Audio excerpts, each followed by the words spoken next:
Məhəmməd bəy, xoş Sabahınız gəldiniz. xeyir. Nələr baş verir? Sizin dilinizdən eşidək. Təbii ki, bilirsiniz ki, ABŞ-İran arasında memorandum imzalandıqdan sonra İsrail bu memorandumdan narazıdır və fakt ondan ibarətdir ki, İsrail həm hərbi siyasi kabinet, həmçinin İsrail lobbisi Amerikada çalışırlar ki, İran-Amerika danışıqları memorandum imzalansa da baş tutmasın, hər hansı bir yekun razılaşma əldə olunmasın. Vəziyyət elə bir situasiya gətirib ki, İsrailin baş naziri Binyamin Netanyahu Amerika Birləşmiş Ştatları maliyyə yardımından da imtina edib. Yəni, proses bu qədər kritikdir. Mən hesab edirəm ki, Amerika Birləşmiş Ştatları hazırda həyata keçirdiyi strategiya, İran strategiyası, Yaxın Şərq strategiyası, dünya siyasi nizamı qurulmasında bir növ İsrailin bu hərəkətləri Amerikanın bu strategiyasına mane olduğu üçün konkret olaraq Amerika Birləşmiş Ştatlarının rəhbərliyi İsrailin baş nazirini bu prosesdən uzaqlaşdırdı. Hazırda İsrail və Amerika arasında soyuq küləklər əsir. Düşünürəm ki, bu prosesdə Binyamin Netanyahu'nun seçkilərdə uğursuzluğuna da gətirib çıxara bilər. Bilirsiniz, Amerika regionda Türkiyə daha çox artıq önəm verir. İyulun 7-8-də NATO'nun Türkiyədə zirvə görüşü keçiriləcək. Amerika prezidenti bu zirvə görüşündə iştirak edəcək. Həmçinin Türkiyəyə F-35 qırıcı təyyarələrin verilməsi də gündəmdədir. Bu da Binyamin Netanyahu'nu kəskin şəkildə narahat edir. İsrail hökuməti İrandan sonra yeni bir düşmən axtarışına çıxdılar və bunu Türkiyəni seçdilər təəssüf ki, və bir tərəfdən də Amerika Birləşmiş Ştatları da Türkiyəni dəstəkləyir. Yəni görürük ki, Amerikanın İran və Türkiyə siyasətindən İsrail tərəfi ciddi şəkildə narahatdır. İsrail nə istəyir? İsrail deyir ki, Türkiyədə, İranda xaosa sürüklənsin, bu ölkələr parçalansın, bu ölkələrdə separatizm baş qaldırsın və xüsusilə regionda İsrail tək regional güc olsun. Axı İsrailin də özünü qarşıda elə yaşır. Onun üçün dünyada bir dənə ancaq özüdür, başqa da heç kim. İsrail, Hər kəsin üstün sayır. bilirsiniz, İsrailin də regional güc olması mümkün deyil. Coğrafi cəhətdən çox kiçik ölkədir. Təbii ehtiyatları yoxdur. Əslində Amerikanı bu günə kimi necə belə təsirdə saxlamağa insana çox qəribə. Bilirsiniz ki, müəyyən dərəcədə təsirdə saxlamağında da əsas səbəb Amerikada Yahudi lobbisinin güclü olmasıdır. Çünki Amerikanın uzun əsrlərdir boyu maliyyə məsələlərinə, xarici və daxili siyasətində Yahudi lobbisinin təsirləri çox böyük. Biraz da şantaj üsullarının olması da insana təsirat edir. Az əvvəl sizi təqdim eləməzdən əvvəl danışırdım ki, konqresmenləri hansısa rüşvət ya da ki, təzyiq yolu ilə alıb satmaq anlayışları olur. Görünür ki, bu da təsirini göstərir. Lobbi qrupları konqresdə, respublikaçılar olsun, demokratlar olsun, onları maliyyə cəhətdən ələ almaq, Amerika siyasətinə təsir etmək, belə bir prezidentlər var və çox təəssüf ki, bu davam edir və Amerika qanunları da lobbi fəaliyyətinə də icazə verir və bundan da Yahudi lobbisi geninə boluna istifadə edir. Baxın, erməni lobbisi uzun illər Amerikanın Cənubi Qafqaz siyasətini sabotaj edib. Biz həmişə deyirdik ki, axı Amerikanın Cənubi Qafqaz siyasəti bu olmamalıdır. Axı Trump gəldi, həmin bütün stereotipləri qırdı. Məhz Yaxın Şərq siyasəti üzrə də indi Donald Trump Binyamin Netanyahu təhriki ilə İrana hücum etsə də, artıq o vəziyyətin kritik olduğunu, Amerikanın əleyhinə işlədiyini, Amerikanın Yaxın Şərq strategiyanı təhdid etdiyini, artıq Binyamin Netanyahu təhrikinə hərəkət etmək istəmir. Yox, Məhəmməd bəy, insanda bir iki tərəfli fikir yaranır. Binyamin Netanyahu hər şeyi öz xeyrinə istifadə edən bir liderdir. Və onun deməyi ki, artıq bizim Amerikanın heç bir köməyinə ehtiyacımız yoxdur. Burada müxtəlif mənalar da insanda təəssürat yaradır. Bəlkə də bu hansısa baxımdan Donald Trumpa təzyiq yoludur, qorxutmaq yoludur. Nədir bunun alt qatında olan mənaları? Nəyə görə Amerikanın heç bir dəstəyinə ehtiyacı yoxdur deməkdir? Nəyə çatmağa çalışır? İsrail indiyə kimi apardığı müharibələrdə də Amerikanın maliyyə və hərbi yardımlarına ehtiyac duyub.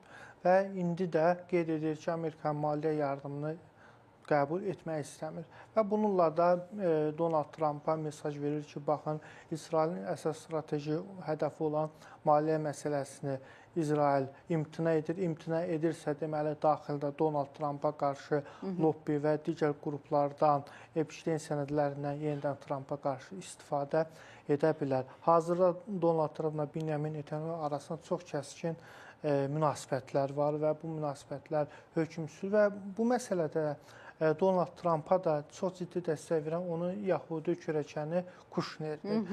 Çünki Kuşner Benjamin Netanyahunun ailəvi dostu olublar, yaxın olublar. Kuşner də görür ki, Benjamin Netanyahunun istəkləri tamamilə onun dilə gətirdiyi məsələlər tamamilə Amerikanın yaxın şərq siyasətini Kuşner kimin tərəfindədir? Qaynatasının yoxsa həmvətəninin? Hazırda qaynatasının tərəfindədir. Donald Trump Amerikanın dövlət siyasətinin tərəfindədir. Çünki Kuşner bu günləri yaxın İranla bağlı da siyasətdə iştirak etdi, Pakistan danışıqlarında, həmçinin Dohada da iştirak eləmişdir. Dohada da iştirak edir, Rusiya ilə də danışıqlarda. İndi Qətərdə bilirsiniz ki, Amerika-İran danışıqları da keçiriləcək.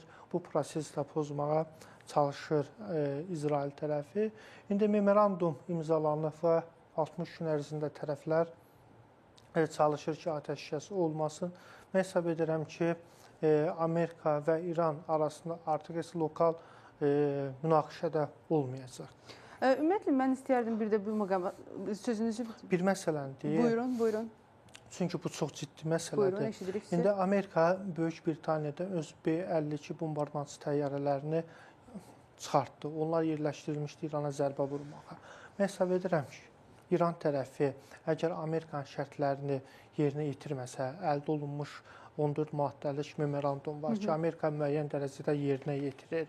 Dohada danışıqlara qatılır, işçi qrupu var. İndi rəsmi Tehran bir çox məsələləri inkar edir. Deyir, biz qatılmırıq, belə bir şey yoxdur. Baxın, son bir həftə ərzində İranın qərbində, Urmiya istiqamətində PKK-nın qolu Sebha silahlı hücumlar olunur. Bəlucistanda Bəluc silahları İran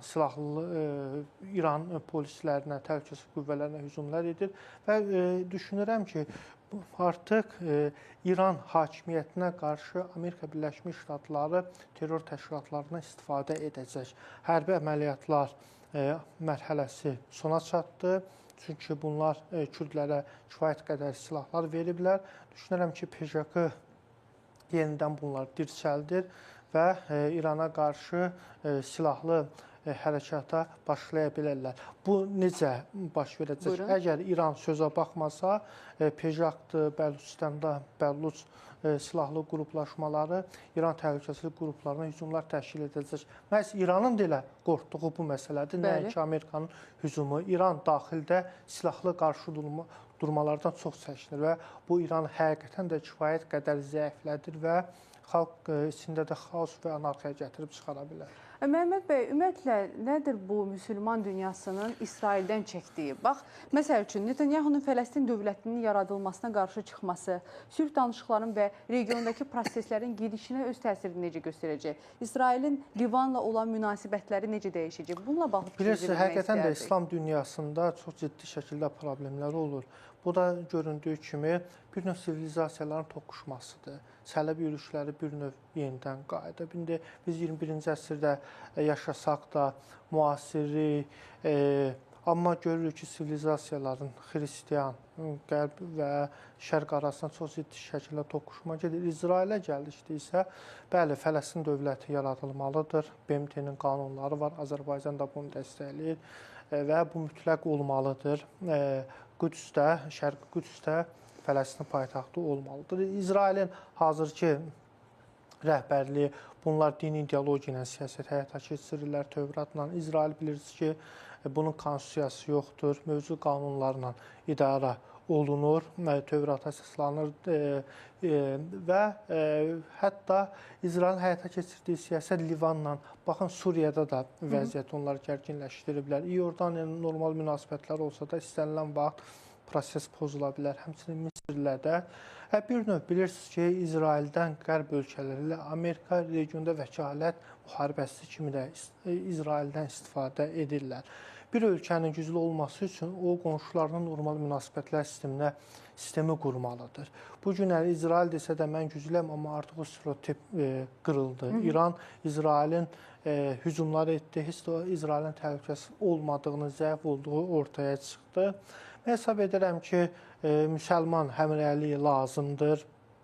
İran uzun illər bilirsiniz ki, İranda müsəlman həmrəyliyinin pozulmasında mühüm rol oynayıb, pozuluq siyasəti həyata keçirib. Artıq İranın başına gələnlər düşünürəm ki, dərs çıxarmalıdır. Azərbaycan bilirsiniz ki, daima müsəlman həmrəyliyinin qorunmasında, İslam Konfrans Təşkilatının inkişafında, həmçinin bilirsiniz, İslam Konfrans Təşkilatının parlament qrupunun Azərbaycanda iclası keçirildi. Azərbaycan bu istiqamətdə çox çevik siyasət həyata keçirilir. Çox çalışır ki, İslam birliyi real faktlara, praqmatik siyasətə uyğun bir siyasət həyata keçirilsin. Hətta BMT alternativ qurum kimi bir təşkilat olsun, sülhə və təhlükəsizliyə təmin olsun. Təşəkkür edirik. Yəni, proses bundan ibarətdir. Düşünürəm ki, yeni dünya siyasi nizamında proses yaxşı olacaq. Məmməd bəy, təşəkkür edirik. Biz də buna ümid edirik.